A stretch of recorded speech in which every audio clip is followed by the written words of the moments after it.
मैं चल रहा हूं आपको 73वें संशोधन के बारे में बहुत ही विस्तार पूर्वक समझाने कि 73वें संशोधन के अंतर्गत, जैसे कि आप परिचित हो चुके हैं कि 73वां संशोधन किससे संबंधित है? पंचायती राज व्यवस्था से।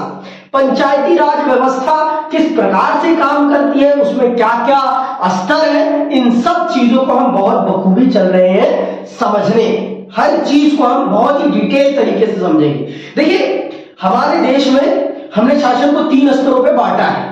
पहला स्तर हो गया हमारा केंद्रीय स्तर, फिर हमारा राज्य स्तर है, फिर हमने स्थानीय स्तर चुना है। हमने आजादी के तुरंत बाद स्थानीय शासन क्यों नहीं अपनाया, इसके बारे में भी आप समझ गए। क्यों नहीं अपनाया? क्योंकि हमारे देश में जातीय व्यवस्था बहुत बड़े स्तर पर विद्यमान थी, और अगर हम स्थानीय शासन को अपना लेते तो ये जातीय व्यवस्था का जो कुचक्र था, इससे बाहर निकाल पाना समाज को बहुत मुश्किल हो जाता। इस कारणवश हमने स्थानीय शासन को हमारी प्रारंभिक, जब हमने अपने देश की राजनीति प्रारंभ करी, तब हमने उसको एक संवैधानिक सरकार का दर्जा नहीं प्रदान किया।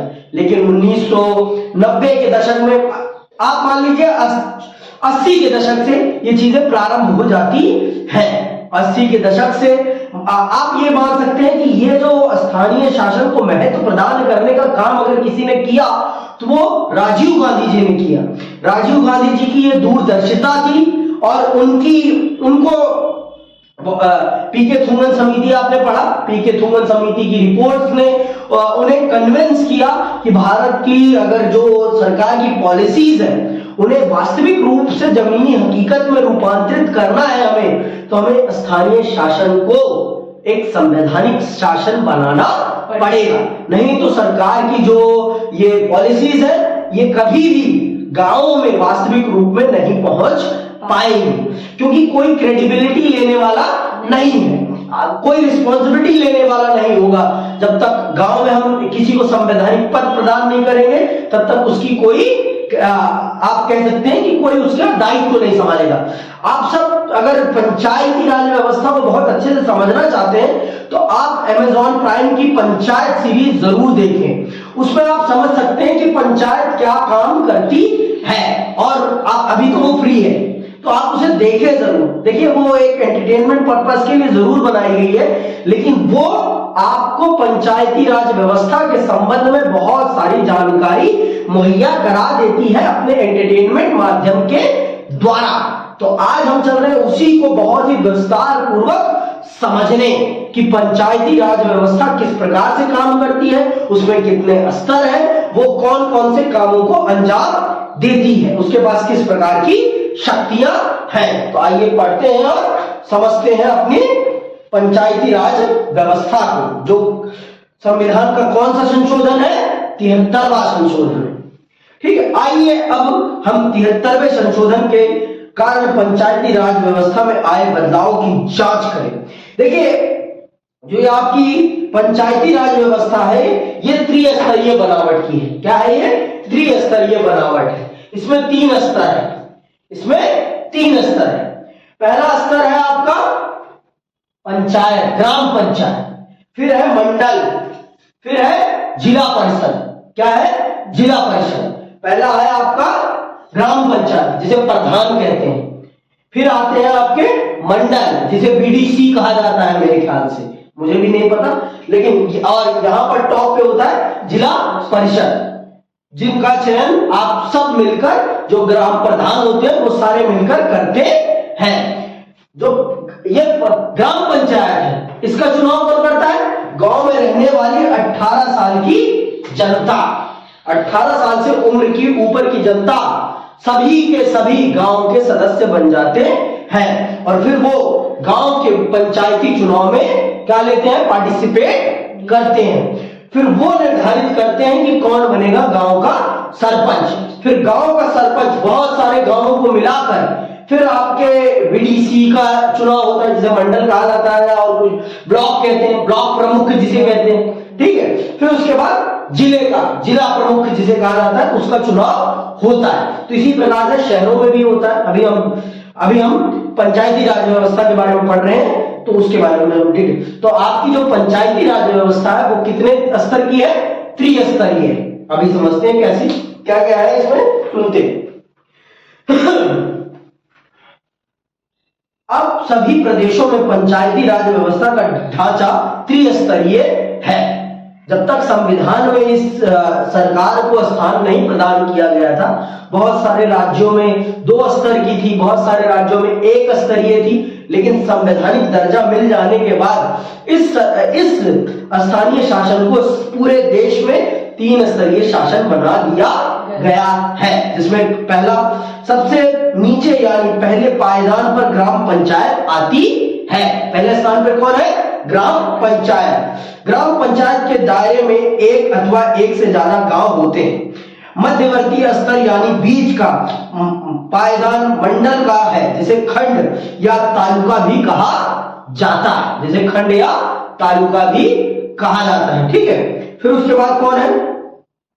इस पायदान पर कायम स्थानीय शासन के निकाय को मंडल या तालुका पंचायत कहा जाता है। जो प्रदेश आकार में छोटे हैं वहां मंडल या तालुका पंचायत यानी मध्यवर्ती स्तर को बनाने की जरूरत नहीं। सबसे ऊपरे पायदान पर जिला पंचायत का स्थान है, जिसके दायरे में जिले का पूरा ग्रामीण इलाका आता है। तो आपने समझ लिया कि क्या है पहला? पहले है आपका ग्राम पंचायत। पहले क्या है? पहले है आपकी ग्राम पंचायत। फिर उसके बाद क्या है? फिर उसके बाद है ब्लॉक, जिसे हम मंडल भी कहते हैं। पहले आ गई आपकी ग्राम पंचायत, ठीक है, फिर उसके बाद आपका आ गया मंडल, फिर सबसे ऊपर कौन है? जिला परिषद। जिला क्या आता है? फिर जिला सबसे ऊपर जिला आता है। ठीक है, ठीक। तो ये है, ऐसे काम होता है। ठीक है, ठीक। जिला सबसे ऊपर है। तो इस तरह से हमारे देश में हर शासन को 3 स्तरों में बांटा गया है। पहला हो गया ग्राम, दूसरा हो गया मंडल, तीसरा हो गया जिला।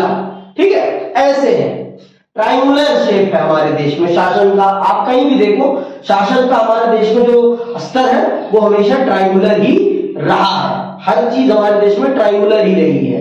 आप कहीं भी देख लोगे, भारत में 1 प्रधानमंत्री है, 10 प्रधानमंत्री नहीं है, लेकिन मंत्री बहुत सारे हैं, मंत्री बहुत सारे हैं, लेकिन मंत्रियों से भी ज्यादा क्या है?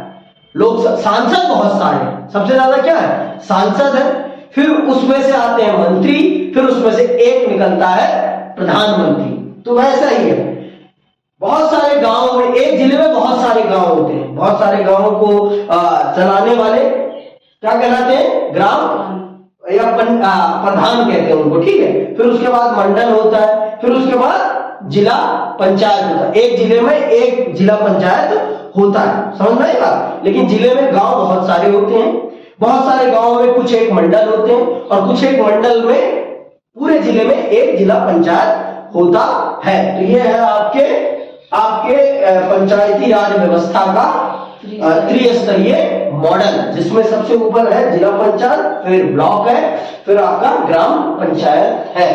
आगे सुनो, संविधान के 73वें संशोधन में इस बात का भी प्रावधान है कि ग्राम सभा अनिवार्य रूप से बनाई जानी चाहिए। पंचायत हलके में मतदाता के रूप में दर्ज हर वयस्क ग्राम सभा का सदस्य होता है। ग्राम सभा की भूमिका और कार्य का फैसला प्रदेश के कानून से होता है। तो बिना ग्राम पंचायत के पंचायती राज व्यवस्था कायम नहीं हो सकती। ये वाला तो होगा ही होगा, ये तो होना ही चाहिए।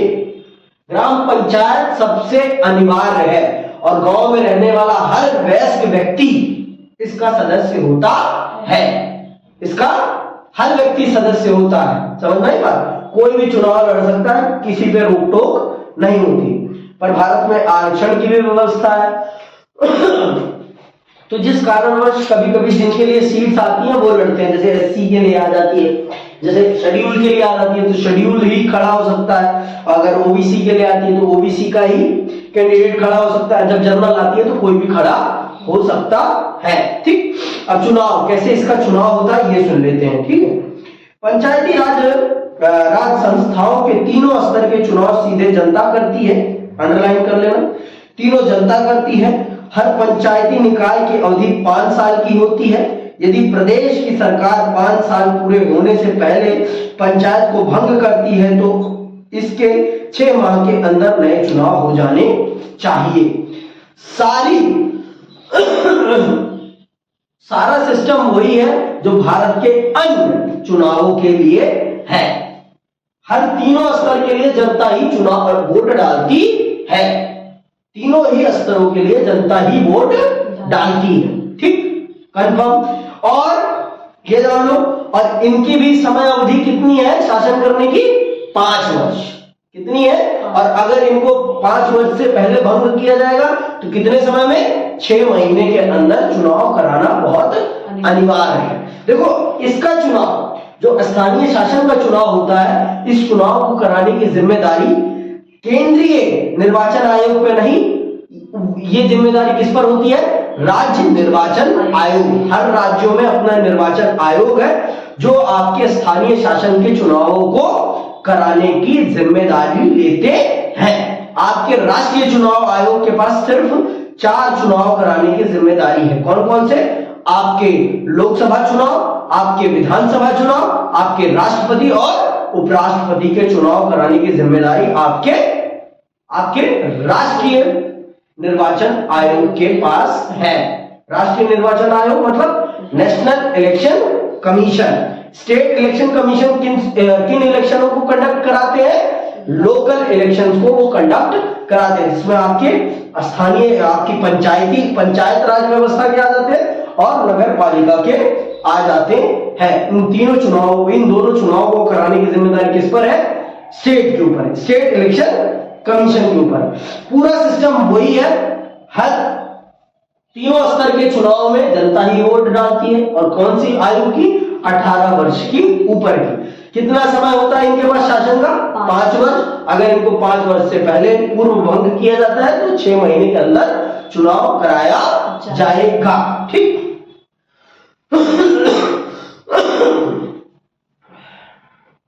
निर्वाचित स्थानीय निकायों के अस्तित्व को सुनिश्चित करने वाला यह महत्वपूर्ण प्रावधान है। संविधान के 73वें संशोधन से पहले कई प्रदेशों में जिला पंचायती निकायों के चुनाव अप्रत्यक्ष रीति से होते थे और पंचायती संस्थाओं को भंग करने के बाद तत्काल चुनाव कराने के संबंध में कोई प्रावधान नहीं था। जब संविधान में इस सरकार को दर्जा प्रदान नहीं किया गया था तो राज्य सरकारें इस सरकार के प्रति उस प्रकार का दायित्व तो नहीं निभाती थी जिस प्रकार से उन्हें निभाना चाहिए था। वो कभी भी इन्हें सीरियसली लेती ही नहीं थी, वो इन्हें सीरियसली लेती ही नहीं थी। ये एक दुर्भाग्य की बात है हमारे लिए, क्योंकि देखो, हर सरकार की ड्यूटी है कि वो अपने कर्तव्यों का निर्वहन करे। जब तक उस पे संविधान का डंडा नहीं पड़ता ना, तब तक वो सही से काम करती नहीं। तो इसीलिए स्थानीय शासन को एक संवैधानिक सरकार का दर्जा प्रदान करना पड़ा। क्यों? क्योंकि बहुत सारी राज्य सरकारें उसके चुनाव को जो सही तरीका है जनता के द्वारा कराती नहीं थी, अपने मर्जी के लोगों को उस पद पे बिठा देती थी, जो कि सरासर लोकतंत्र के साथ अन्याय था, जनता के प्रतिनिधित्व के साथ अन्याय था। इसी चीज को सुनिश्चित करते हुए आपके थुंगन समिति ने रिपोर्ट दी और उन्होंने कहा कि सरकार को एक संवैधानिक सरकार का दर्जा प्रदान किया जाना चाहिए, जिससे कि इस सरकार की क्रेडिबिलिटी बन सके और ये देश के प्रशासन में, देश के विकास में अपना प्रत्यक्ष भागीदारी सुनिश्चित कर सके। समझ में? अब आते हैं बात आरक्षण में। जैसे कि मैंने आपको बताया है कि हमारे देश में जातीय भेदभाव रहा है, लैंगिक भेदभाव रहा है। हमारे देश में भेदभाव बहुत स्तरों के रहे हैं, जातीय भेदभाव है, लैंगिक भेदभाव है। तो इस चीज को मिटाने के लिए हमारे स्थानीय शासन में, जिस प्रकार से हमारी राष्ट्रीय चुनाव में और विधानसभा के चुनाव में आरक्षण का प्रावधान है, वहां पर सिर्फ जातीय आधार पर है। लेकिन यहाँ पर आरक्षण आपका जातीय आधार पर भी है और लैंगिक आधार पर भी है, दो आधारों पर है यहाँ पर। अब जैसे कि अभी आपने देखा होगा, पिछले जब बीच में हमारी संसद चली थी तो उसमें महिलाओं के लिए एक आरक्षण बिल लाया गया जिसमें कहा गया कि महिलाओं को आरक्षण दिया जाएगा विधानसभा और लोकसभा चुनाव में। लेकिन ये कब लागू होगा? जब हमारे देश की जनगणना होगी, उसके उपरांत और सीटों का परिसीमन होगा, फिर उसके बाद इस चीज को लागू किया जाएगा, अभी नहीं लागू किया जाएगा। ठीक है, तो ये आप देखिए, पर स्थानीय शासन जब से प्रारंभ हुआ है, इसमें दोनों प्रकार के आरक्षण तभी से मौजूद हैं। पहला आरक्षण जातीय आधार का, दूसरा आरक्षण लैंगिक आधार का।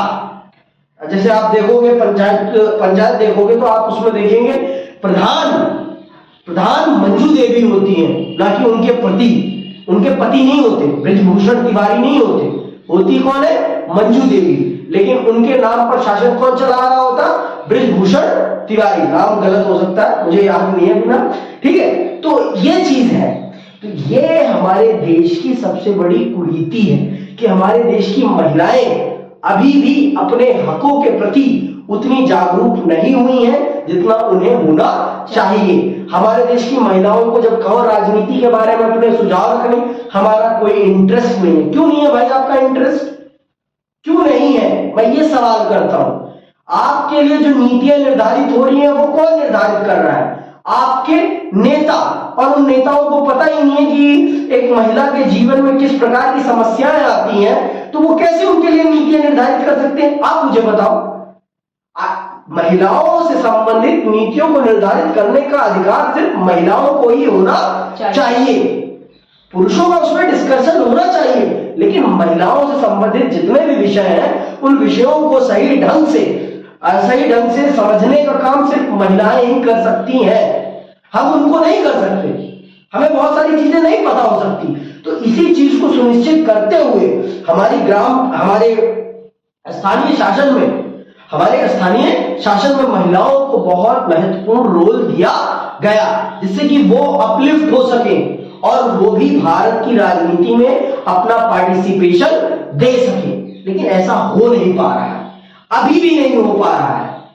भारत को आज 75 साल हो गए हैं आजाद हुए, फिर भी महिलाएं उस प्रकार से राजनीतिक रूप से जागरूक नहीं हुई हैं जिस प्रकार से उन्हें होना चाहिए। आप अपने आप अनुभव कर सकती हैं इस चीज को, मुझे बताने की जरूरत नहीं। आप अपने घर में ही देख सकती हैं, जिस नेता को पिताजी कहेंगे उसी नेता को माताजी वोट डालेंगी। वो अपनी मानसिकता से वोट नहीं डाल रही, वो अपनी मानसिकता से बाहर निकलकर वोट नहीं डाल रही है। तो इसका मतलब ये बताता है कि आज भी हमारे समाज में महिलाओं के ऊपर पुरुषों का वर्चस्व है। उनकी सोच को बनाने में पुरुष बहुत बड़ी भूमिका निभा रहे हैं। तो आइए इस चीज को समझते हैं, स्थानीय शासन में आरक्षण क्या है। सभी पंचायती संस्थाओं में एक तिहाई सीट महिलाओं के लिए आरक्षित है। तीनों स्तर पर अनुसूचित जाति और अनुसूचित जनजाति के लिए सीट में आरक्षण की व्यवस्था की गई है। यह व्यवस्था अनुसूचित जाति जनजाति की जनसंख्या के अनुपात में की गई है। यदि प्रदेश की सरकार जरूरी समझे तो वह अन्य पिछड़ा वर्ग को भी सीट में आरक्षण दे सकती है। ये किस पर निर्भर है कि राज्य की सरकार। किनको आरक्षण मिला हुआ है? महिलाओं को 1/3 सीट पर, और अनुसूचित जाति और अनुसूचित जनजाति को। और अगर राज्य सरकार चाहे तो ओबीसी को भी आरक्षण दे सकती है, ठीक, अगर सरकार चाहे तो हमारे स्थानीय शासन में महिलाओं को बहुत बड़ा प्रतिनिधित्व देने का प्रयास किया गया है, लेकिन महिलाएं उस प्रकार से इसमें पार्टिसिपेट नहीं कर रही जिस प्रकार से उन्हें पार्टिसिपेट करना चाहिए। या कहें कि हमारा पुरुष समाज उन्हें उस प्रकार से पार्टिसिपेट करने नहीं दे रहा जिस प्रकार से उन्हें करना चाहिए। ये भी सत्य है कि नाम उनका होता है लेकिन काम उनके पुरुष करते हैं, जो कि सरासर अन्याय है, सरासर गलत है। एक संवैधानिक पद की मर्यादा को आप खराब कर रहे हैं। आप उसी को वो पद ग्रहण करने दे, उसी को वो पद संचालित करने दे जिसका वो पद है, लेकिन ऐसा हो नहीं रहा, ऐसा हो नहीं रहा, जो कि हमारे देश के शासन के लिए बहुत ही ज्यादा खराब है। और हमारे देश की महिलाओं को अपने अधिकारों के लिए उठ खड़ा होना पड़ेगा, तभी उनको उनके अधिकार मिलेंगे, नहीं तो ये कहने से उन्हें कभी अधिकार नहीं मिलेगा हम राजनीति में दिलचस्पी नहीं रखते।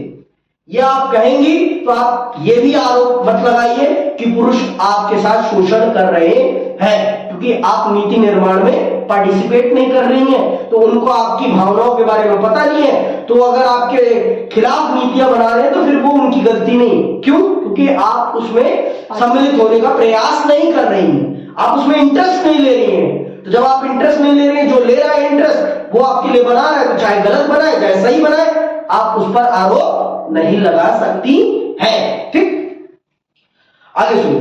यहां यह बात गौरतलब की है कि यह आरक्षण पंचायत के मात्र साधारण सदस्यों की सीट तक सीमित नहीं है, तीनों ही स्तर पर अध्यक्ष, चेयरपर्सन पद तक आरक्षण दिया गया है। इसके अतिरिक्त सिर्फ सामान्य श्रेणी की सीटों पर ही महिलाओं को 1/3 आरक्षण नहीं दिया गया, बल्कि अनुसूचित जाति, अनुसूचित जनजाति के लिए आरक्षित सीट पर भी महिलाओं के लिए 1/3 आरक्षण की व्यवस्था है।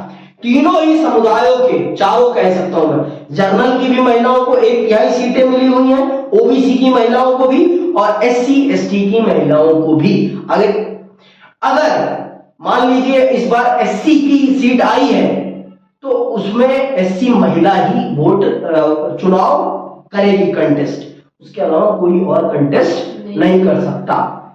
SC में से SC महिला करेगी कंटेस्ट, और तीनों स्तर पर है, चाहे वो जिला पंचायत हो, चाहे वो ब्लॉक हो, चाहे वो ग्राम पंचायत, तीनों स्तर पर महिलाओं को आरक्षण उपलब्ध कराया गया है, तीनों स्तर पर, जिससे कि उनका प्रतिनिधित्व बढ़ सके और देश के प्रशासन में वो अपनी भूमिका निभा सके। लेकिन ऐसा हो पा नहीं रहा है, जो कि दुर्भाग्य की बात है।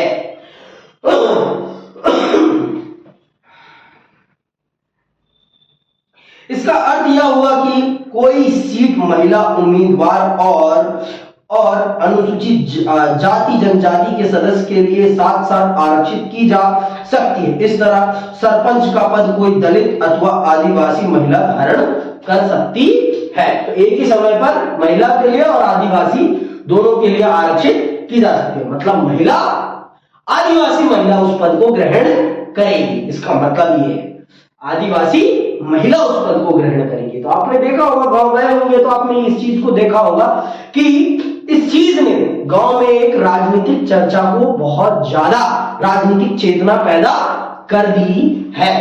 अभी 2021 में ही उत्तर प्रदेश में पंचायत के चुनाव हुए थे। तो आपने देखा होगा, अगर आप गांव गई हो उस पीरियड में, तो इससे संबंधित बहुत सारी चीजें, गतिविधियां हुई थी गांव में। ठीक, अब आते हैं विषयों का हस्तांतरण। किन किन विषयों पर यह काम करती है आपकी ग्राम पंचायत? आपकी ग्राम पंचायत किन किन विषयों पर काम करती है, तो इसको कौन कौन से विषय दिए गए हैं ये भी जान लेते हैं हम। ठीक है, ऐसे 29 विषय जो पहले राज्य सूची में थे, अब पहचान कर संविधान की 11वीं अनुसूची में दर्ज कर दिए गए हैं। इन विषयों को पंचायती राज संस्थाओं को हस्तांतरित किया जाना है। अधिकांश मामलों में इन विषयों का संबंध स्थानीय स्तर पर होने वाले विकास और कल्याण के कामकाज से है। तो जो पहले आपके राज्य सूची में विषय आते थे, ऐसे 29 विषयों को देखा गया, जांचा गया, जो कि डायरेक्टली आपके स्थानीय शासन से संबंधित है। तो उन विषयों को डायरेक्टली किसको हस्तांतरित कर दिया गया है? अब उन्हें राज्य सूची से निकालकर स्थानीय सूची के शासन में डाल दिया गया है। वो कौन कौन से विषय हैं? ये रहे आपके वो विषय जिन पर अब काम करने का अधिकार किसका है? अब आपके स्थानीय शासन का है। ठीक है, इन कार्यों का वास्तविक हस्तांतरण प्रदेश के कानून पर निर्भर है। हर प्रदेश यह फैसला करेगा कि इन 29 विषयों में से कितने को स्थानीय शासन के हवाले करना है। तो ये पॉइंट आउट किए गए हैं कि ये 29 विषय होंगे, लेकिन ये निर्धारित करेगा राज्य, कि राज्य सरकार ये निर्धारित करेगी वो इन 28 में से 29 में से कौन कौन से विषय स्थानीय शासन को देना चाहता है। ये राज्य निर्धारित करेगा, राज्य सरकार निर्धारित करेगी कि वो अपने स्थानीय शासन को इन 29 विषयों में से कौन कौन से विषय उसे देगा काम करने के लिए। लेकिन काम तो देना पड़ेगा आपको, कुछ भी हो जाए। तो ये है वो सारे के सारे काम जिन पर आपके स्थानीय शासन को काम करने की जिम्मेदारी दी गई है। इसके द्वारा, संविधान के द्वारा। ठीक, तो ये पढ़ लेना। भारत के अनेक प्रदेशों के आदिवासी जनसंख्या वाले क्षेत्रों को 73वें संशोधन के प्रावधान से दूर रखा गया था। ये प्रावधान इन क्षेत्रों पर लागू नहीं होते थे। सन 1996 में अलग से एक अधिनियम बना और पंचायती व्यवस्था के प्रावधानों के दायरे में इन क्षेत्रों को भी शामिल कर लिया गया। अनेक आदिवासी समुदायों में जंगल और जल जोहर जैसे साझे संसाधनों की देखरेख के रीति रिवाज मौजूद हैं। इस कारण नए अधिनियम में आदिवासी समुदायों के इस अधिकार की रक्षा की गई है। वे अपने रीति रिवाज के अनुसार संसाधनों की देखभाल कर सकते हैं। इस उद्देश्य से ऐसे इलाकों की ग्राम सभा को अपेक्षाकृत ज्यादा अधिकार दिए गए हैं और निर्वाचित ग्राम पंचायत को कई मायनों में ग्राम सभा की अनुमति लेनी पड़ती है। इन अधिनियम के पीछे मूल विचार स्वशासन की स्थानीय परंपरा को बचाना और आधुनिक ढंग से निर्वाचित निकायों से ऐसे समुदायों को परिचित कराना है। विविधता और विकेंद्रीकरण की भावना से इस विचार की संगति बैठती है। तो ये पहले आदिवासी एरियाज को इसमें इंक्लूड नहीं किया गया, लेकिन 1996 के बाद उन्हें भी इसमें सम्मिलित कर लिया गया, जिससे कि वो अपने आप को अलग महसूस ना करें और उनको विशेष राइट्स भी दिए गए, जिससे कि वो अपने एरिया में आने वाले संसाधनों को प्रोटेक्ट कर सके। मतलब उनके जो संसाधन है, जल जंगल है, जमीन है, उस पे दूसरे लोग अधिकार ना कर सके। इस चीज को ध्यान में रखते हुए एक विशेष अधिनियम बनाया गया जिसमें उनको सम्मिलित किया गया। ठीक, आगे सुनिए। अब अगली चीज क्या है? राज्य चुनाव आयुक्त।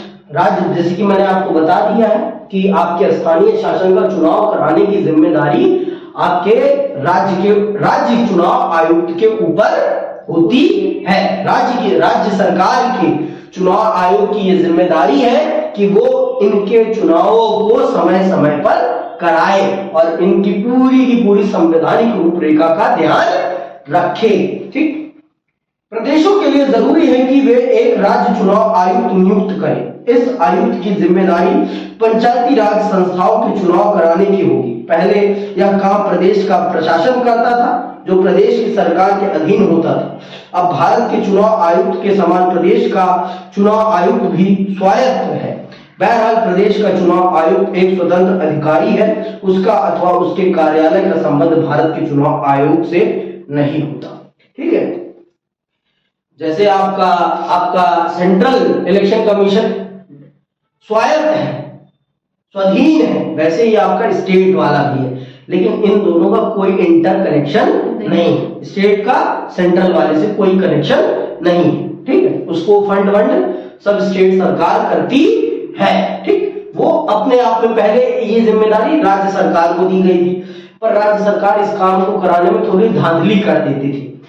जिस पार्टी की सरकार होती थी वो चाहती थी कि जितने भी गांव में पंचायत में जितने भी प्रधान जीते वो सारे हमारी पार्टी के हो, तो जिससे कि हमारा दबदबा मजबूत हो गांव पर। लेकिन इस चीज को ध्यान में रखते हुए हमारे संविधान निर्माताओं ने इस चीज को देखा और इस चीज को बहुत ही अच्छे से एनालाइज किया और उन्होंने इस चीज को सुनिश्चित किया कि किसी भी प्रकार से धांधली ना होने पाए। चुनाव बहुत ही निष्पक्ष और जनता की उम्मीदों के अनुसार हो, जनता जो चाह रही है वही हो, इस चीज को सुनिश्चित करते हुए उन्होंने राज्य में एक स्वायत्त चुनाव आयुक्त नियुक्त करने का काम किया, जो कि किसी भी पार्टी, किसी भी सरकार के दबाव में नहीं, उसके पास अपनी खुद की ताकत है और वो अपनी ताकत के अनुसार काम करता है। ठीक, जैसे आपका सेंट्रल इलेक्शन कमीशन है, पर इन दोनों का कोई इंटर कनेक्शन नहीं है। किसका? स्टेट इलेक्शन कमीशन का और सेंट्रल इलेक्शन कमीशन का। ठीक। राज्य वित्त आयोग, भाई काम दिए गए हैं तो कामों को करने के लिए पैसा भी चाहिए, बिना पैसे के तो काम होगा नहीं। तो इसी चीज को ध्यान में रखते हुए हमारे संविधान निर्माताओं ने राज्य के वित्तीय आयोग को ये सलाह दी है कि आपको इन्हें अपने फंड में से पैसा देना पड़ेगा। आप बिना फंड, आपके पास जितना भी फंड आएगा केंद्र सरकार से, उस फंड में से आपको इनको फंड प्रोवाइड करना पड़ेगा। तो सुनिए क्या है फंड, पैसा कैसे मिलता है। प्रदेशों की सरकार के लिए हर 5 वर्ष पर एक प्रादेशिक वित्त आयोग बनाना जरूरी है। यह आयोग प्रदेश में मौजूद स्थानीय शासन की संस्थाओं की आर्थिक स्थिति का जायजा लेगा। यह आयोग एक तरफ प्रदेश और स्थानीय शासन की व्यवस्थाओं के बीच तो दूसरी तरफ शहरी और ग्रामीण स्थानीय शासन की संस्थाओं के बीच राजस्व के बंटवारे का पुनर्वालोकन करेगा। इस पहल के द्वारा यह सुनिश्चित किया गया है कि ग्रामीण स्थानीय शासन को धन आवंटित करना राजनीतिक मसला ना हो। तो ये वित्तीय आयोग ये काम करता है कि वो ये देखता है कि किस प्रकार से इनको पैसा चाहिए, कितना पैसा चाहिए, किस सरकार को कितना पैसा मिलना चाहिए, आपकी नगर पालिका को कितना दिया जाना चाहिए और आपकी ग्राम पंचायत को कितना दिया जाना चाहिए। ये राजनीतिक मामला ना बने, इसीलिए इस चीज को बहुत ही आसानी से किया जाता है, जिससे कि सबको उनके हक का पैसा मिल जाए और बहुत ही आसानी से मिल जाए, किसी भी प्रकार की उन्हें तकलीफ ना सहनी पड़े। क्योंकि अगर पैसा नहीं मिलेगा भाई तो काम नहीं होगा, क्योंकि हर काम पैसे पर ही निर्भर है। पैसा ही हर काम को अंजाम देने में सबसे बड़ी भूमिका निभाता है। बिना पैसे के कोई काम अंजाम नहीं दिया जा सकता कहीं पर भी। और अब अगली क्लास में हम आपके 74वें संशोधन को पढ़ेंगे। आज के लिए बस इतना ही। जय हिंद, जय भारत।